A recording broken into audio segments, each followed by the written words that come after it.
बहुत वक्त पहले की बात है। विजयनगर राज्य में कुछ भयानक घटना घटित हुई। नहीं नहीं, महल में आग नहीं लगी, ना ही खजाना लूटा गया और ना ही रानी ने शाही हलवा दोबारा जलाया, लेकिन राजा की मूछें गायब हो गई थी। जी हाँ, चली गई, गायब हो गई, उड़ गई, पता नहीं कहाँ गई। राजा कृष्णदेव राय एक बड़े आईने के सामने खड़े हो गए। वहां किसी उबले हुए अंडे जैसे दिख रहे थे। ऐसा लग रहा था जैसे किसी बिल्ली ने नोच लिया हो। मेरी शाही मूछें कहाँ गई? राजा गुस्से से गरजे, वैसे ही जैसे बिजली गरजती है। दरबार में मौजूद मंत्री कांप उठे। बाकी दरबारी पर्दों के पीछे छिप गए और एक तो मारे डर के बेहोश ही हो गया।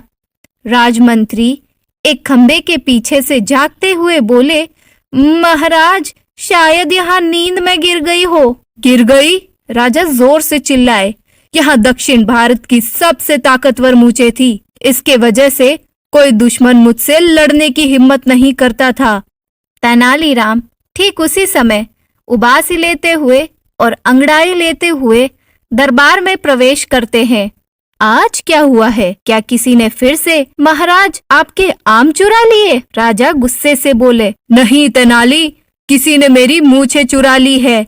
मेरी मूछें मेरे स्वाभिमान को ठेस पहुंचाने की जरूरत की है। तेनालीराम ने पलकें झपकाई, फिर वहां हंसे, लेकिन फिर उन्हें एहसास हुआ कि राजा मजाक नहीं कर रहे थे। ओहो, सच में? फिर तो यह मामला गंभीर है। तेनालीराम ने अपनी काल्पनिक जासूसी टोपी पहन ली। चलो लापता मूंछों का रहस्य सुलझाते हैं, उन्होंने नाटकीय ढंग से कहा। सबसे पहले शाही मूछें आखिरी बार किसने देखी थी? महल के एक पहरेदार ने घबराकर अपना हाथ उठाया। कल रात महाराज के सर पर तेल लगाते समय देखी थी। तेनालीराम ने सिर हिलाया। क्या वहाँ डरावनी लग रही थी? पहरेदार ने घबराते हुए कहा। नहीं, वह शानदार लग रही थी। तेनाली ने अपनी किताब में लिखा, मूछें आखिरी बार 9 बजे देखी गई। सुबह की सूर्य की किरणों की तरह चमक रही थी। उसके बाद शाही नाई को बुलाया गया। तेनाली धीरे धीरे उसकी चारों ओर घूमते हुए शाही नाई से बोले,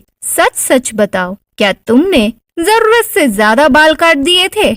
नाई डर के मारे कांप उठा। ना ना साहब, मैंने 1 हफ्ते से महामहिम की मूंछों को छुआ तक नहीं। मैंने तो उन खूबसूरत घुंघराले बालों के सपने भी देखे हैं।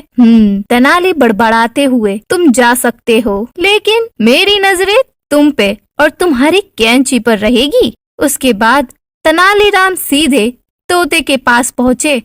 हाँ, चप्पल के डब्बे वाला, वही तोता। तेनालीराम ने तोते से पूछताछ की तो तोता चिल्लाया, मूछें नहीं, मूछें नहीं, मूंछों पर हमला।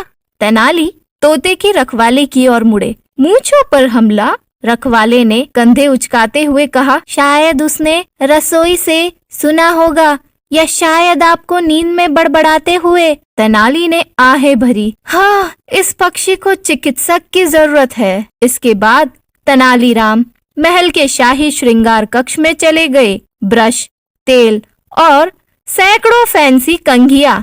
तेनाली ने राजा की सुनहरी मूंछों वाली कंघी उठा ली। उस कंघी में एक काला धागा फंसा हुआ था। ये मूंछों के बाल तो नहीं है। तेनाली फुसफुसाए, ये तो रेशम का धागा लग रहा है।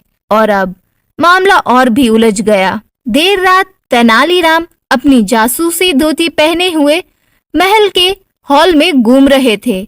तभी अचानक उन्होंने गाना सुना।